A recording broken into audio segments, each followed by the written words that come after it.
I get it and I'll fix it. That's what the Prime Minister said in a speech to the Commons on Monday, the 31st of January 2022, in a statement about the Sue Gray report. The Sue Gray report is out now in a update format, as the Metropolitan Police say that they are investigating any potential criminal offences from parties mentioned in the report, with evidence that they have been given. Also in the news this week in Parliament, Prime Minister's Questions provides yet more fun in the battle between Boris Johnson and the Commons. The SNP Westminster leader gets told to withdraw from the House, and AC12 interviewed Dame Cressida Dick. This is Train Basher Talk Politics.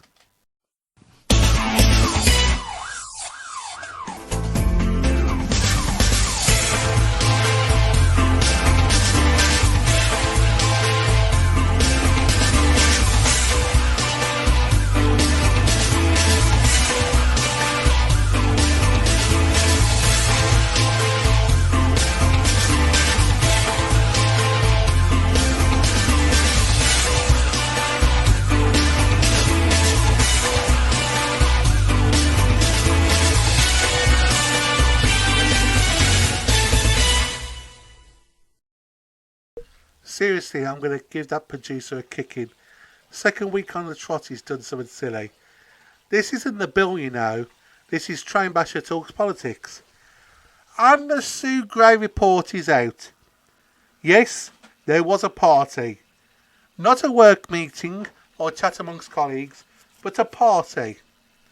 Including damning evidence that shows photos and videos and documents that it was a party, and not just one, but 16. 12 of these are in the hands of Dixon of Dock Green.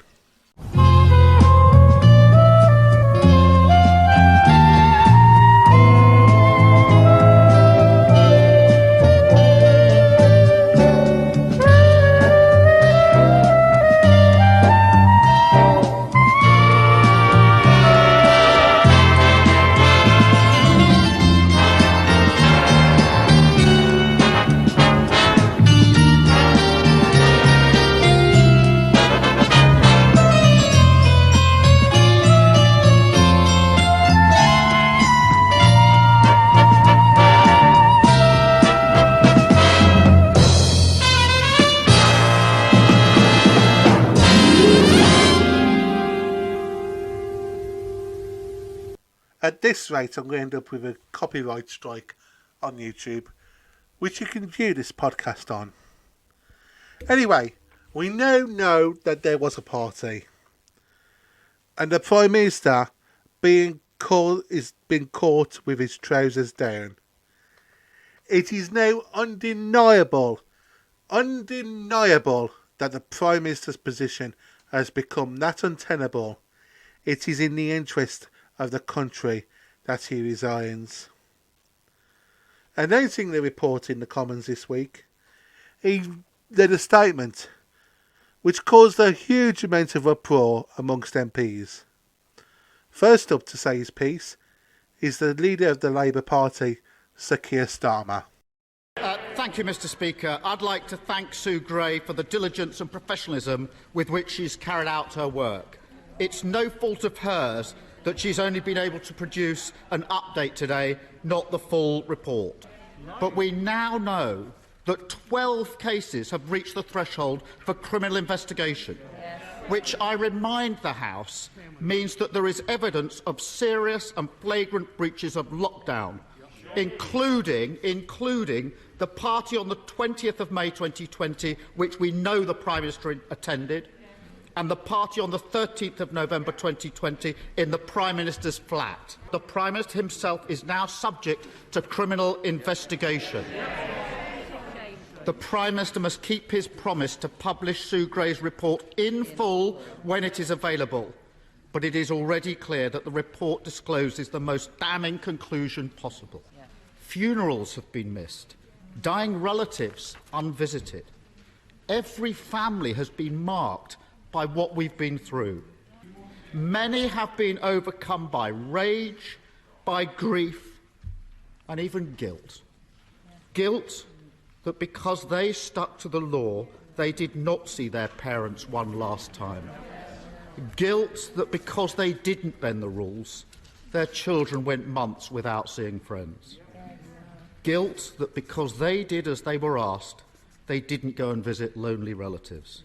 They have shown the deep public spirit and the love and respect for others that has always characterised this nation at its best.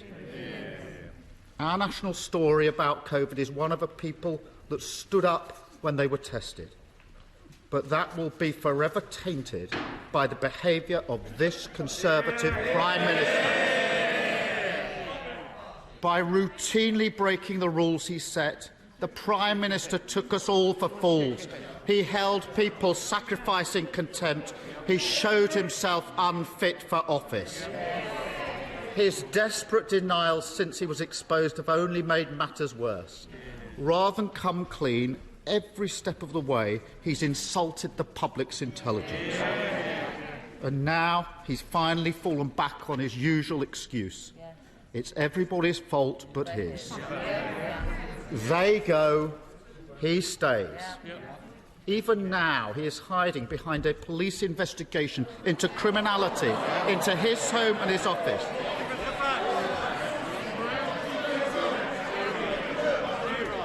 Mr. Speaker, he gleefully treats what should be a mark of shame as a welcome shield.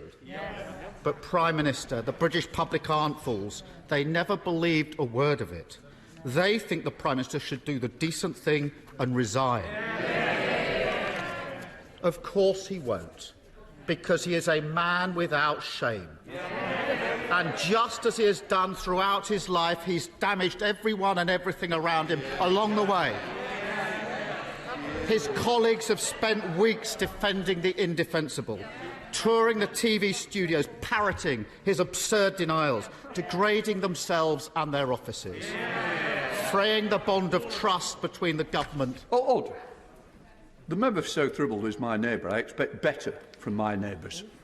Keir Starmer. Fraying the bond of trust between the government and the public, eroding our democracy and the rule of law. Margaret Thatcher once said, "The first duty of government is to uphold the law. If it tries to bob and weave and duck around that duty when it's inconvenient, then so will the governed." Mr. Speaker, to govern this country is an honour, not a birthright. It is an act of service to the British people, not the keys to a court to parade to your friends. It requires honesty, integrity and moral authority. I can't tell you how many times people have said to me that this Prime Minister's lack of integrity is somehow priced in, that his behaviour and character don't matter. I have never accepted that, and I never will accept that. Whatever your politics, whichever party you vote for, honesty and decency matters. Our great democracy depends on it, and cherishing and nurturing British democracy is what it means to be patriotic. There are members opposite who know that, and they know the Prime Minister is incapable of it. The question they must now ask themselves is, what are they going to do about it? They can heap their reputations, the reputation of their party, the reputation of this country on the bonfire that is his leadership, or they can spare the country from a Prime Minister totally unworthy of his responsibilities. It is their duty to do so. They know better than anyone how unsuitable he is for high office. Many of them knew in their hearts that we would inevitably come to this one day. And they know that as night follows day, continuing his leadership will mean further misconduct, cover-up and deceit. It is only they that can end this farce. The eyes of the country are upon them. They will be judged by the decisions they take now.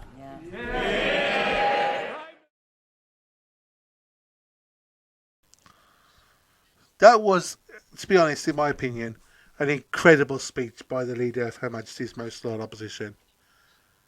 The former Prime Minister, Theresa May, also had something to say to Boris Johnson in her question to the Prime Minister. The COVID regulations impose significant restrictions on the freedoms of members of the public. They had a right to expect their Prime Minister to have read the rules, to understand the meaning of the rules, and indeed those around him to have done so too, and to set an example in following those rules. What the Gray report does show is that Number 10 Downing Street was not observing the regulations they had imposed on members of the public. So either my right honourable friend had not read the rules, or didn't understand what they meant, and others around him, or they didn't think the rules applied to Number 10. Which was it? Wowzers. Next up was the Westminster leader of the Scottish National Party, Ian Blackford, and he had a few things to say to the Prime Minister as well. Wait for the report, we were told. That's right. Well, here it is, and it tells us very little, except it does state that there were failures of leadership and judgment by different parts of Number 10. It states that some events should not have been allowed to take place. That is the Prime Minister's responsibility. If there is any honour in public life, then he would resign. Where is this? And he laughs. And the Prime Minister laughs. We ought to remind ourselves in this House that 150,000 plus of our citizens have lost their lives. Family members that couldn't be with them. And that is the sight that people will remember. A Prime Minister laughing at our public.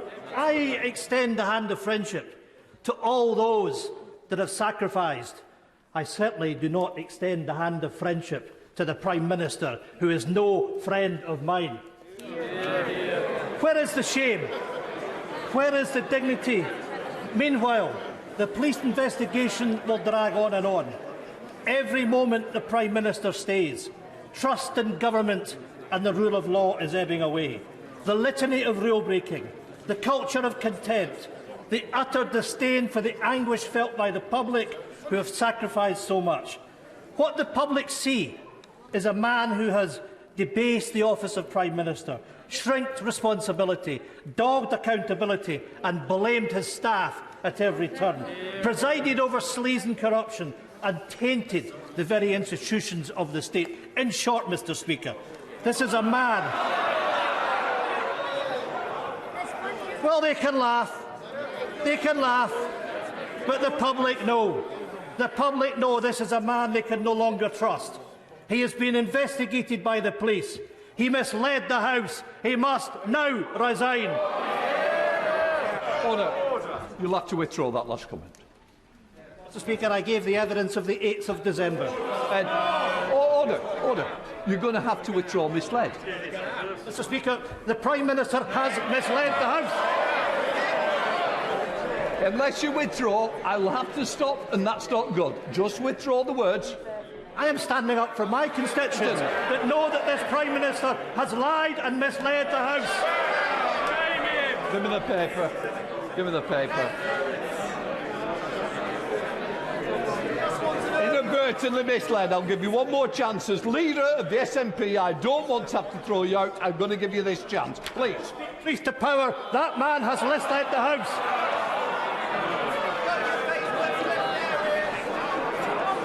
Shut up. I'm sorry it's come to this, and I'm sorry that the leader of the party has not got the decency to just withdraw those words in order that this debate can be represented by all political leaders. Would you like to inadvertently?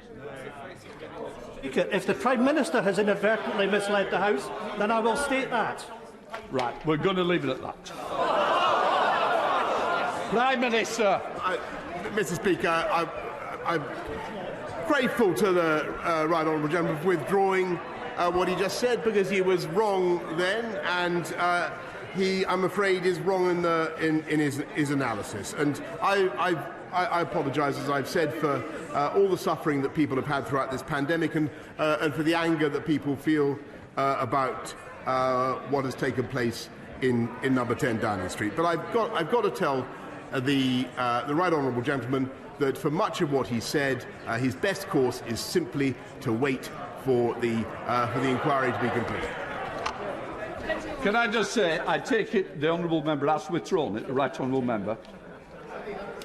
That the Prime Minister may have inadvertently misled the House. But, order. To help me, to help the House, you withdrawn your earlier comment and replaced it with inadvertently. It's not my fault if the Prime Minister can't be trusted to tell the truth. Under the power given to me by Standing Order number 43, I order the honourable member to withdraw immediately from the House. From the House. Rivera, it's all right, we don't need to bother. Right, let us move on. Andrew Mitchell. Yeah, that was a case of... Oh, damn. Oh, damn. Oh, damn! And that is 3 oh dams. Oh, damn! Oh, damn indeed. Because of what he said, the Member of Parliament for Ross, Skye and Lochaber was told to withdraw the remark that the Prime Minister had misled Parliament, or amend it at least to say that the Prime Minister inadvertently misled Parliament.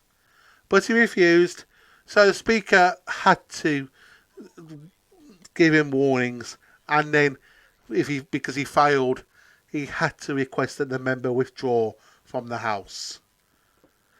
To be honest, Ian Blackford is one politician I can get behind. Anyway, the police are investigating 12 different Downing Street and Whitehall gatherings, including some led by the Prime Minister himself, according to the Sue Gray report. The report indicates that events subject to the police investigation include the event on the 20th of May 2020, the Bring Your Own Booze party, in which the Prime Minister and his soon-to-be wife, Carrie Symonds, attended. Staff were invited by Martin Reynolds, CMG, by email. Also being investigated is a gathering in the Cabinet Room at number 10 on the Prime Minister's birthday on the 19th of June 2020, attended by Mr. and Mrs. Johnson, and also accidentally attended by the Chancellor, Rishi Sunak. This party was the one where the Prime Minister was ambushed by a cake. Now, I've got one thing to say to the Prime Minister. If he was ambushed by a cake, that wasn't your fault. You could be entitled to compensation. Both events came at a time when the country was subject to restrictions forbidding indoor social events. They were forbidden. And yet the Prime Minister still went ahead and had these parties. 16 parties, 12 of which are being investigated by the police. However, in the Sue Gray report, it says that the gatherings in question represent a serious failure to observe not just the high standards expected of those working at the heart of government, but also the standards expected of the entire British population of the time. They are a serious failure. He needs to do the honourable thing now, the Boris Johnson does. Not wait for the final report, and which will probably be swept under the carpet by outside events. But he needs to resign now. The report needs to be published in full, as Martin Lewis would say. But we know things might change. But it's not just Boris Johnson and his gang that are at it.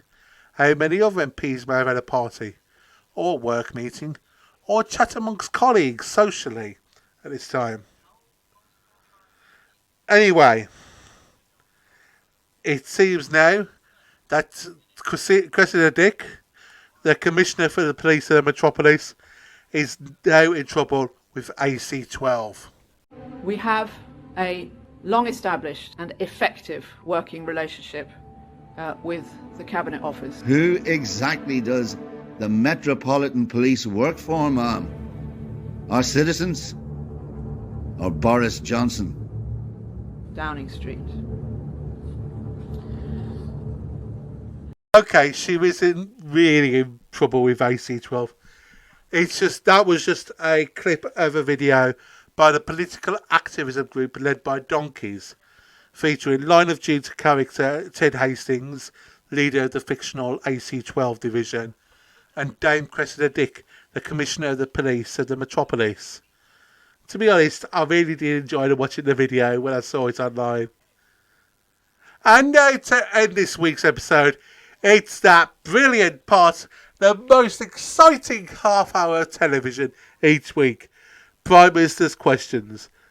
Presided over by the member for Chorley, Sir Lindsay Hoyle, Prime Minister's Questions is a chance for MPs to ask the Prime Minister questions of what is happening. This week, Sir Keir Starmer faces off against the Prime Minister in yet another battle for domination of the world. No. For another chance to become Prime Minister. No. My auto keeps changing. Sir Keir Starmer faces Boris Johnson. But before the bouts could begin, Sir Lindsay Hoyle lays down the law. I wish to make a statement about the House practices regarding accusing members of lying or deliberately misleading the House. I recognise there are frustrations around the House's practices. Firstly, let me say that there are means by which accusations of lying may be brought before the House, including by means of a substantive motion. The Scottish National Party did so on their opposition day in November. However, members may not accuse each other of lying or deliberately misleading the House unless such a substantive motion is under consideration. Erskine May is clear that it is to preserve the character of parliamentary debate, which I take to mean to stop it descending into fruitless cycles of accusation and counter-accusation. May I also say that expressions when used in respect of the members, which are regarded with particular seriousness, generally leading to prompt intervention from the Chair and often a requirement on a member to withdraw the words, include charges uttering deliberate falsehoods. It is important to stress context.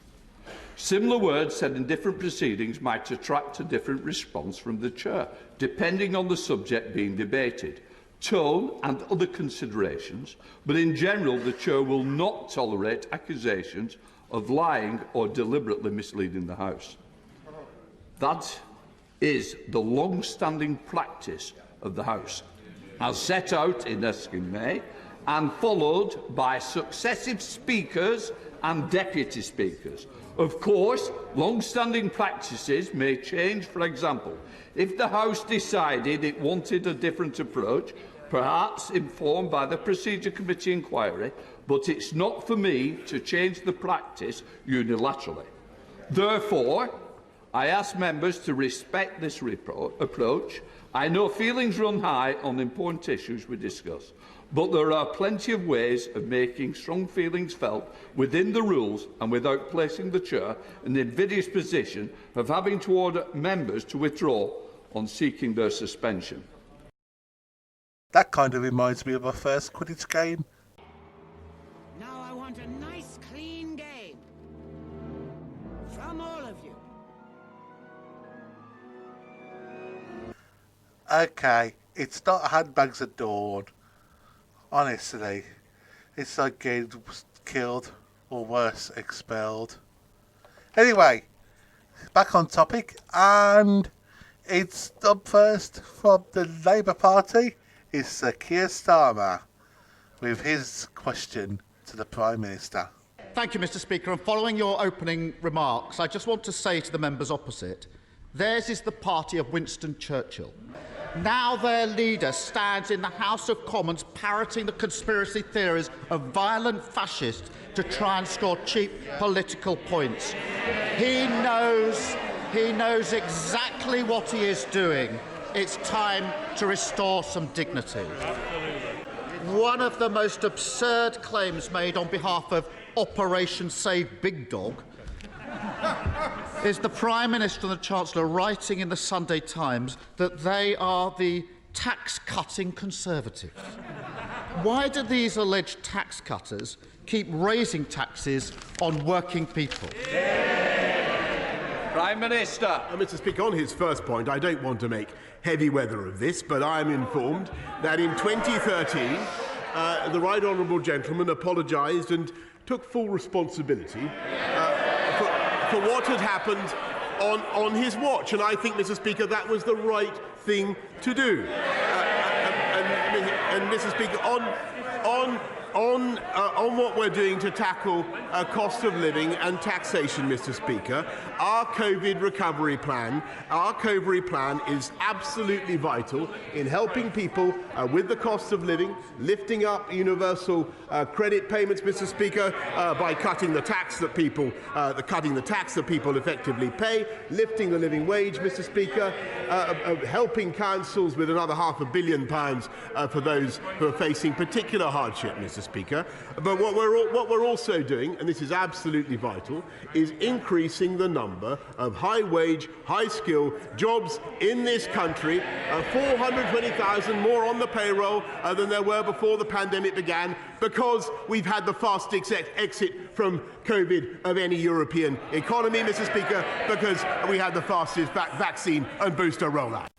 So far, no mention of the Partygate scandal. Lots of words, lots of bluster, no answers. That perfectly describes the Prime Minister at the moment. Let's see what else Keir Starmer had to say. Word of warning. Word of warning, Prime Minister. That's not going to work with the police. It'd probably work with Dame Cressida Dick, though.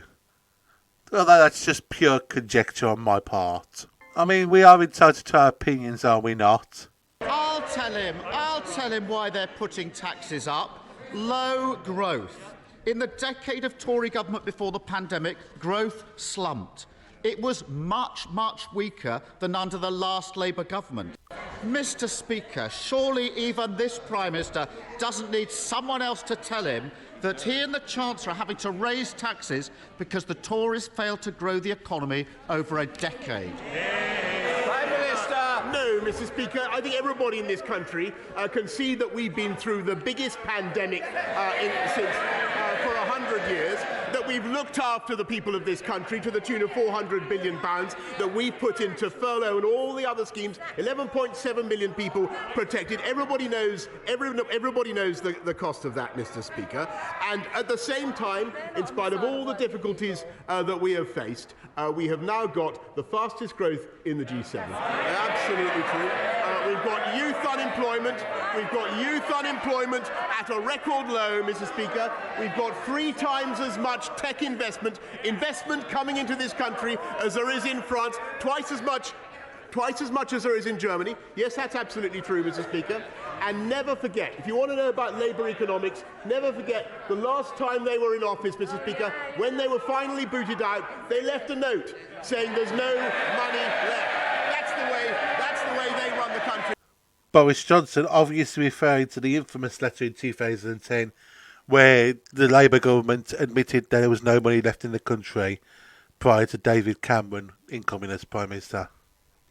Now it's back to Sir Keir Starmer. Mr. Speaker, the UK... Some people won't be getting more. More? More? Who do they think they are? Oliver Twist wanting more? Obviously bad behaviour, it's an old firm derby. The UK has suffered the worst economic crisis in the G7. The Prime Minister has more chance of persuading the public that he didn't hold any parties than he has of persuading them that the economy is booming. No, if you remember, Sir Keir, they were work meetings, not parties. Oh, I forgot. Sue Gray said they were parties. So they were parties. High taxes are not just the result of low growth. Under this government, we've seen a pandemic of waste and fraud. From the Prime Minister's yacht to government contracts for mates of ministers, they've treated taxpayers as an ATM machine for their mates and their lifestyles. Now we find, Mr. Speaker, they've written off £8.7 billion on PPA, and the Chancellor's writing off £4.3 billion in fraud. That's enough to cover the tax hike he's inflicting on working people. So why did this government block the National Crime Agency from investigating all the billions they lost to fraud? Maybe because the National Crime Agency are plod and Boris don't like plod? Of course, we despise fraud and those who steal from the taxpayer. Oh, they do despise him. I am proud of what this government did. Of what the government did. What could it be? Parties? PPE? Who knows? Once again, Captain Hindsight comes to this House and attacks the government for doing exactly what he urged us to do 18 months ago.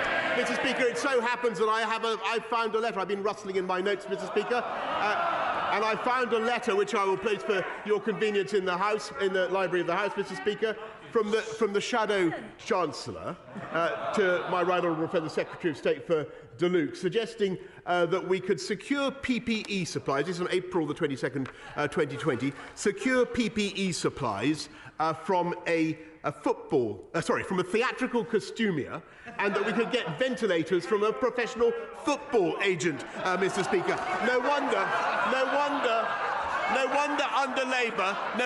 under Labour, fraud was running at £21 billion per year, Mr. Speaker. I'm proud of what this government did to secure PPE, and I'm proud of the way we protected this country. So we're back on the childish insults again. Captain Hindsight. That's it from Captain Obvious. You gotta admit though, some of the behaviour is shocking. Who wants to be the first to leave? Please put your hand up because I'm going to pick one of you. I've seen better behaviour at a football match compared to what we've had in the House. The Prime Minister might want to sharpen how he answers questions under interview. He's going to need it in the next few weeks. That coming from a lawyer, not a liar, allegedly. But Sir Keir Starmer did spend time at the CPS, so he knows what he's on about.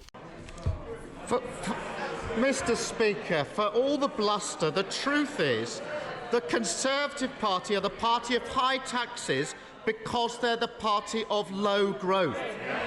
They are the party of high taxes because they're the party of eye-watering waste. Mr. Speaker, we know this Prime Minister has no respect for decency or honesty. I can take it when it's aimed at me, but I won't accept it when he gaslights the British public, writing absurd articles about cutting taxes at a time when he's squeezing working people to the pips. Isn't it the case, Mr. Speaker, that he and his Chancellor are the Tory Thelma and Louise, hand in hand, as they drive the country off the cliff and into the abyss of low growth and tax? Isn't it true, Mr. Speaker, that he and the Chancellor are the Tory Thelma and Louise, hand in hand as they drive the country off the cliff and into the abyss of low growth and high tax? Prime Minister. Well, Mr. Speaker, I think the right honourable gentleman is Dick Dastardly and Muttley.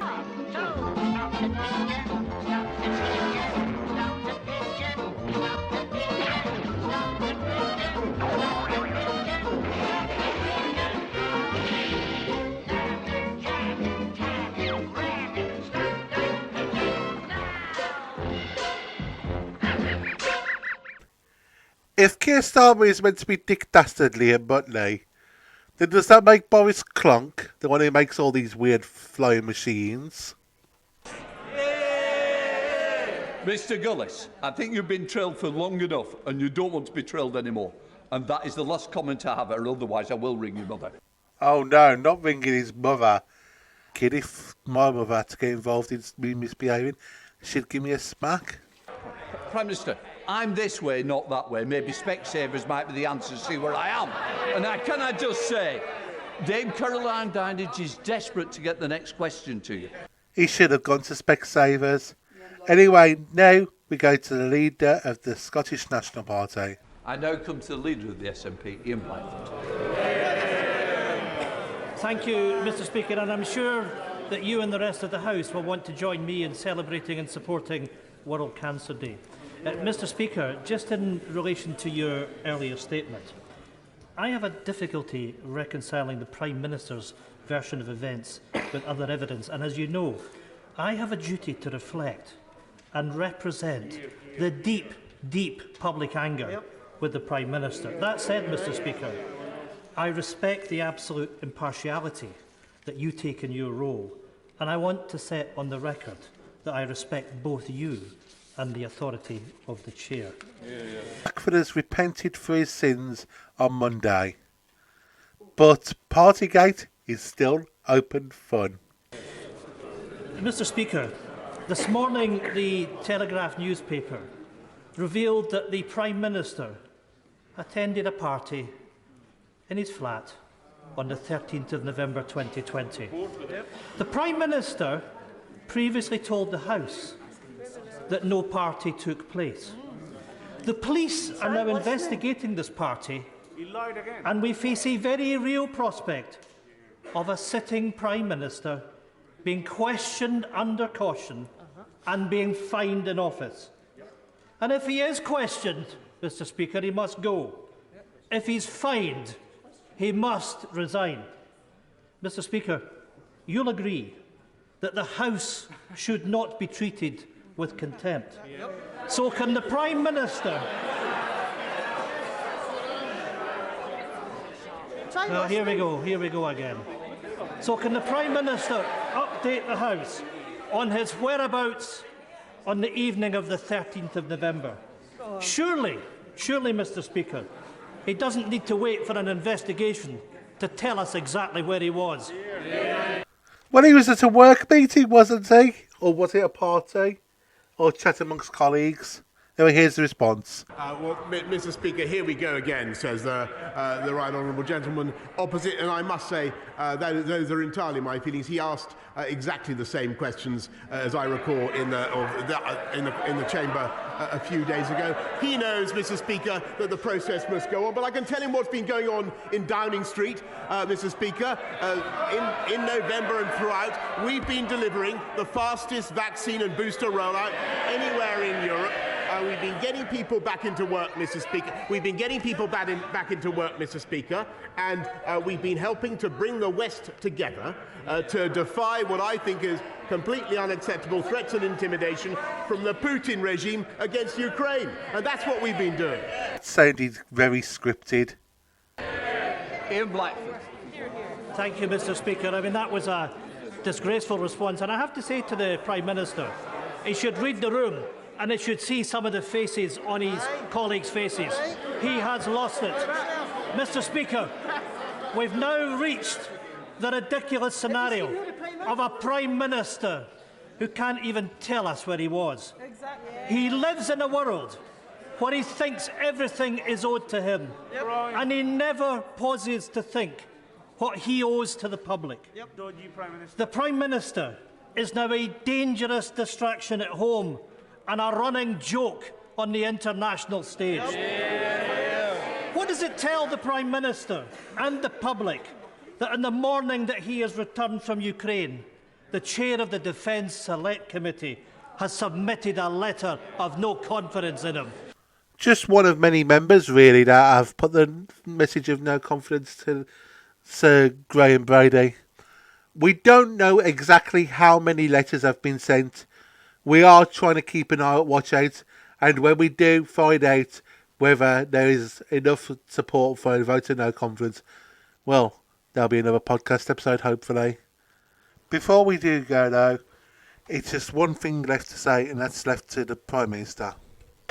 This Sunday, Her Majesty the Queen will become the first British monarch to celebrate a Platinum Jubilee.